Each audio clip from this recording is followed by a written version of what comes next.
shows up everywhere but naked. Like, that's weird. And that's already me, so like I don't want to, you know what I mean? I want to show up more places naked. It's already a problem. Hello guys, what is up? My name is Wolf5.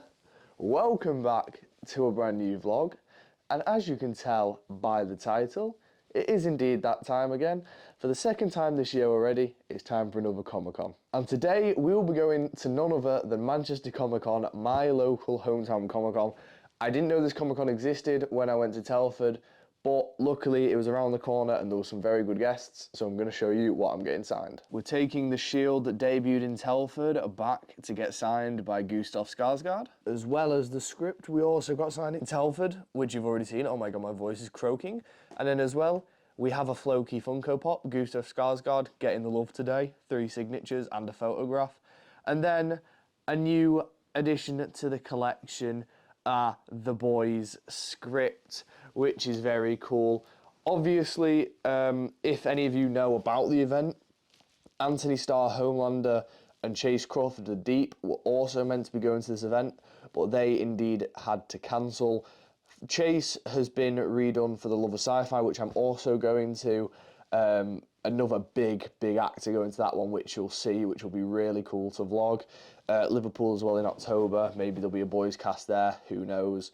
But yes, so just Jesse T. Usher on that instead of the 3. Bit disappointing, but let's head to the Comic-Con. Also, one last thing before I go. I am trying this new mic system, which I've only just bought. So as you can tell, the end of the last clip, it was a bit muffly as I was messing around with it, moving it, trying to figure out the best way, best place to clip it to get the best audio. But as well as that, we are bringing something new to the Comic-Con vlogs. It is going to be my Comic-Con ranking system. I'm going to be ranking all of the Comic-Cons I go to based on 3 categories. It's going to be guests, ease of access, and price. Obviously, all is subjective and everything like price is set by agents and stuff, but still, I'm going to be ranking the Comic-Cons I go to because I'm looking to go to loads of different organisers, loads of different events, trying them out, meeting people, and it should be awesome. But today's the first one that will be getting ranked on my Comic-Con scale. Damn, Jabba looking thick. Damn, these set plays are so good, honestly. Got a speeder as well. Honestly, they're brilliant. So, the last episode where you both sat together on the beach, that was emotional for me and probably everyone. But how was it personally for you two, having like summed up the end of the whole program and this big part of your life and career? Yeah, that would be fun to start trying to dive into. That'd be a challenge for me, something that I haven't really... Hi there. Hi. You've probably been asked this a lot, but if you could have any superpower, what would it be? I think teleportation. Ooh, I think teleportation would be it. I don't want to give, that would be a huge spoiler. Has everyone seen the show that shall not be named that I may or may not be on at this time? And you guys know the powers that come up in season 3. I think teleportation would be it, but our show kind of showed that like you can teleport but without your clothes. So that kind of raised the question. Yeah, that raised the question for me. So teleportation was always my answer, but now I'm thinking like, I want to have to teleport everywhere we naked. So like maybe flight would be kind of cool. Because then you're just a guy that shows up naked. Then you're just a guy who shows up everywhere but naked. Like, Yeah, that's weird. And that's already me. So like I don't want to, you know what I mean? I want to show up more places naked. It's already a problem. That's so classic, Jesse. Classic Jesse. Classic, Jesse. Thank you. Great question. Thank you so much. Hi there. Hi, I was wondering what you think goes into making a compelling villain, because on the show you're on, a lot of the villains that you guys play, they're amazing. So I was wondering what you think goes into making that kind of compelling character. I think that there are a couple fundamentals that make villains relatable. One of the things being, there's something I heard that was, I can't remember where I heard it from, but someone once said that no one is born bad. And I think understanding that and putting that concept into the development of a villain is what makes them great, is to understand that they're not just bad for no reason. You know what I mean? There's always something there that either triggered it or that sort of catapulted them into this evil trajectory or whatever it is that you want to call it. But having multi-dimensional characters is another thing that makes it really, really, really good. And playing villains villains myself, I always feel like even if the person that I'm playing is doing something bad, in their mind, they're still a good person. They're still doing it for whatever they think is like the right reason, because at the end of the day, it's just boring if you're just being bad. You know what I mean? Just being bad to be bad, but if you're doing something bad for a reason that you think is justifiable, then all of a sudden, now you have a real villain. And I think that's the difference in it. Thank you. Yeah, that's true. Okay, we're in the main hall now. It's quite loud, but we have a VR skiing. There is a prize up for grabs. The highest score at the moment is 26,767. So we're going to try beat that and see how we can do. Long story short, we only got 3,000, and I felt like I was in a bloody vertigo chamber. It's so disconcerting with the VR movement. It gave me a mad headache, mad headache. But we're in the traders hall. We've looked around a bit. It's not the best. There isn't really a lot on. We've looked at the pops. There isn't really anything we want. We've met Jesse already and had a photo with Gustav. I'm now going to go pick up my shield again and get the last 3 signatures, do one more lap round, leave, show you what we got, and do the con rating. Okay, we've picked up the shield. We're going to go join the queue. I am going to try and find some cosplayers and get some footage of some of them, because there are some really good ones here, to be fair. A lot of people put a lot of effort into some of the costumes, so we're going to have a look later, see what we can find. But going to go at these fans' autographs and then see what we can do. All right, so we're done with the signings for today, and it is now just time to walk around the event, find some cool people in cosplay, and then get heading home.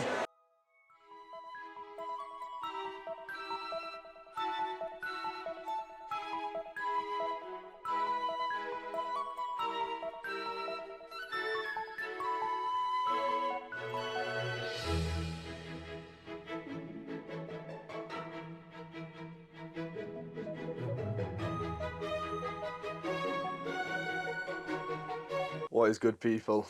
It is the day after the con. The reason it's the day after is because I was jet lagged as hell, because the day before the con, on the Saturday morning, I actually flew back from San Diego for the con. So I was a little bit shattered during the day. We left after meeting Gustav and then came home. I was like, I don't have the energy to film. I passed out. I woke up at 3:30 p.m. today. But it is now time to show you the stuff we got signed and then give the con its rating on our new rating system. So firstly, this is an item obviously you've seen before. 2 of them are. It is our shield. So I'm going to quickly show you. We have, it is still on display at mine at the moment. We have the Don't Die Stupidly from Rolo and the signing from Jordan, which we got at Telford. But now we have added Shield Time, Axe Time, and a Gustav Skarsgård Floki signature. And you'll be seeing this shield at the next Comic-Con that we go to, which will indeed be Liverpool Comic-Con, unless Scotland bring up something massive. But at the moment, it's looking like Liverpool. But now, let's go and show you the scripts. And here we are. Here is the first Viking script with the now added Gustav Skarsgård signature. Obviously, you saw this Viking script at the Telford Comic-Con, and you will be seeing it again at Liverpool Comic-Con. But it is now time for the new script that we got signed today. It is indeed the boys script, signed by none other than Jesse T. Usher.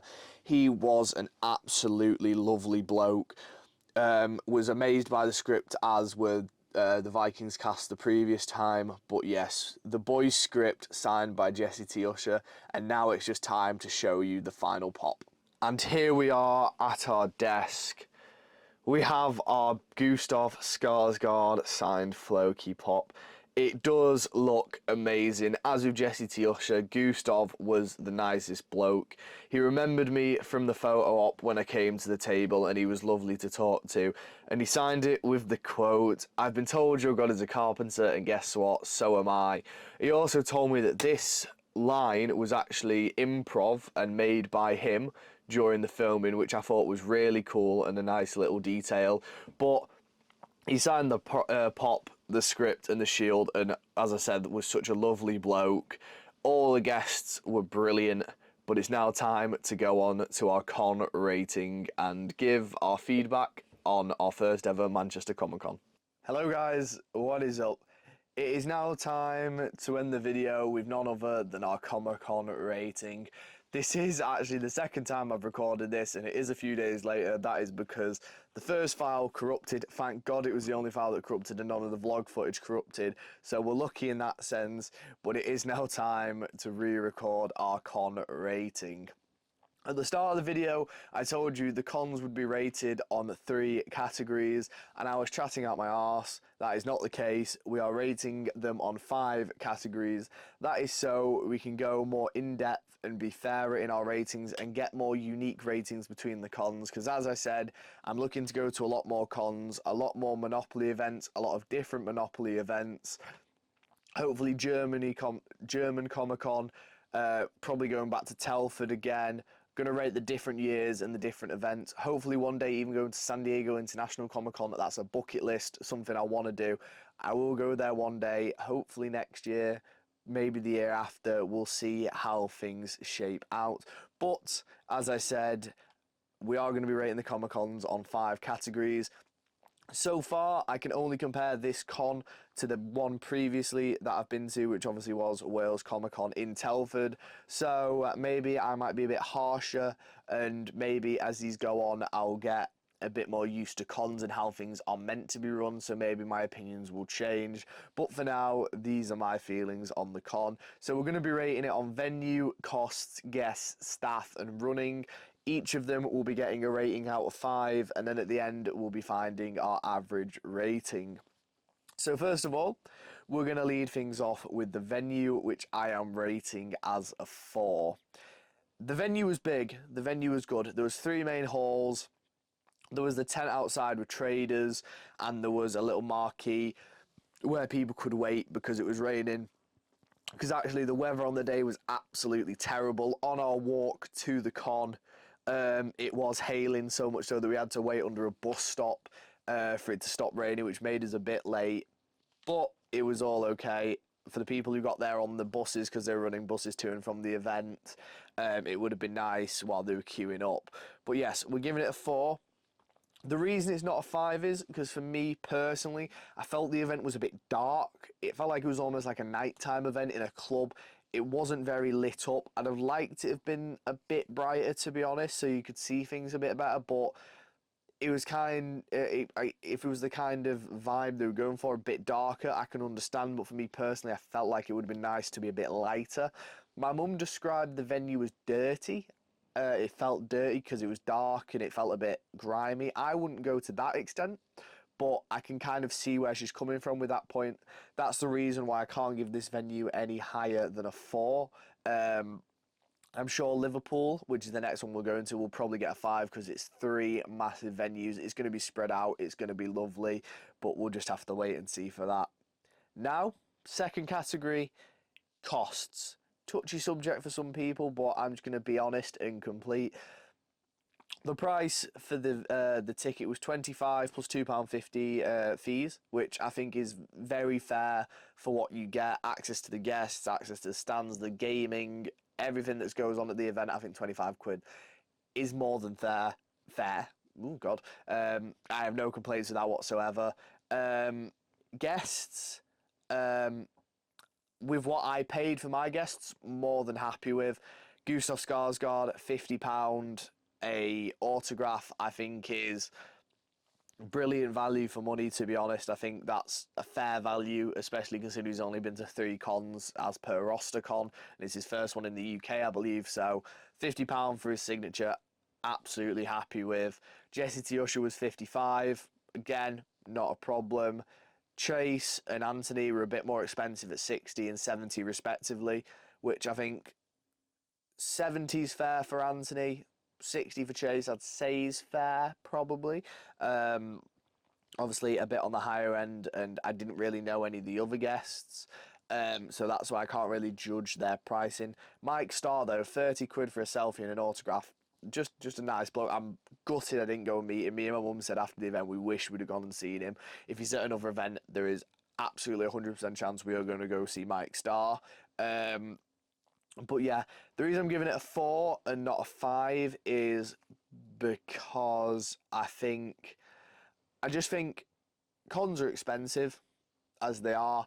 I believe I saw a ticket for one event going for £20, which is obviously cheaper than 25. Although I don't have any issues with 25 and I think it's value for money, I think because it isn't the cheapest out there, I don't think I can go with a 5. And I think as much as this isn't the event, the fees that you get on Ticket Quarter are a bit annoying. I don't know, all events have fees, but still, it's annoying. Sorry, the fees are annoying and do rub a wrong way a bit, especially when guests get cancelled and you don't get refunded those fees. It is slightly annoying, but I understand.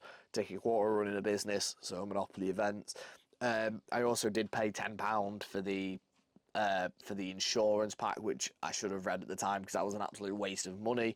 But yeah, because it's not the cheapest, and especially, for example, Rolo or Clive Standen was £50 at this event, whereas at Telford he was £30, or I got a combo for $2.25 each. So I don't think I can give it a 5 because it isn't the cheapest, although 4, more than a good score because I'm happy with what I paid. Sorry, as I was saying, I had to cut a bit there.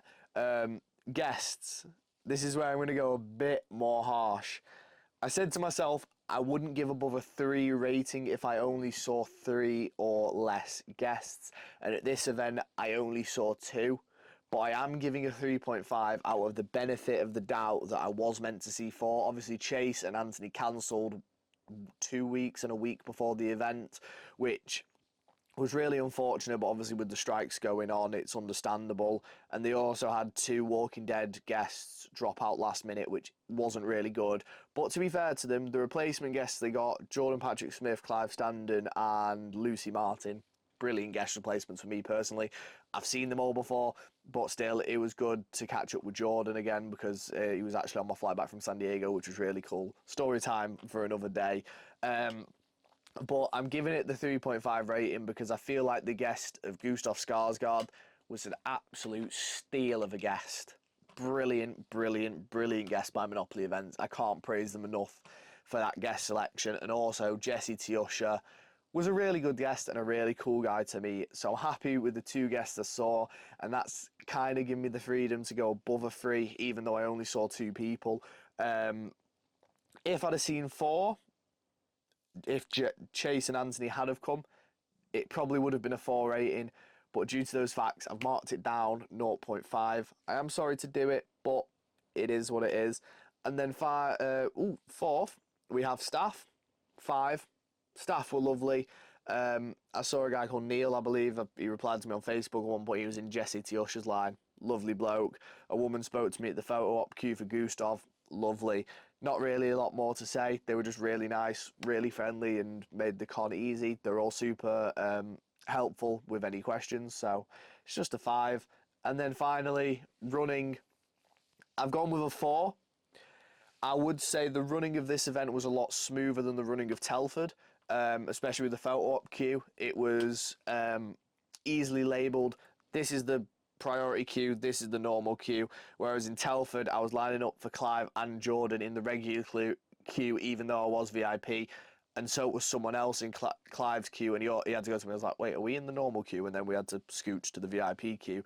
But as I was saying, it was easily labelled, queues were set out nicely. The only reason it's not getting a 5 is because of some of the queues.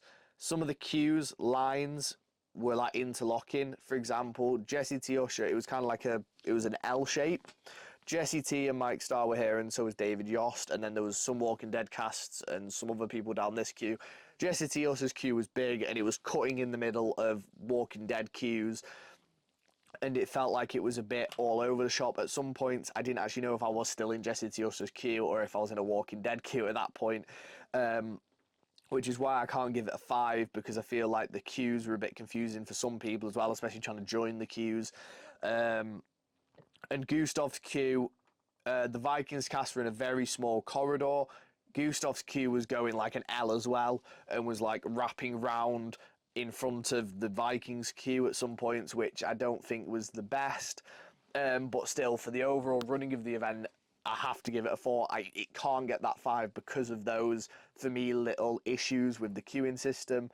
But other than that, a good con. And for our first ever con rating, it has got a solid 4.1 rating, which I don't think is too harsh. I feel like it's a fair rating. A 4-star essentially rating for this con is more than adequate, and you can see later on how when we go to more cons how the ratings change and such. But yeah, I feel 4.1 is fair for this Comic-Con. It was a great time. It was really fun, really enjoyable, and I'm glad I went. Glad I came back from America to see it. And here's to more Monopoly events in the future. Definitely had a good experience with them, like I did with Telford, and I will be going back to them again, as I've said. But yeah, unfortunately, that is it for today's vlog. Hopefully, I will see you again soon. Thank you for watching, and peace.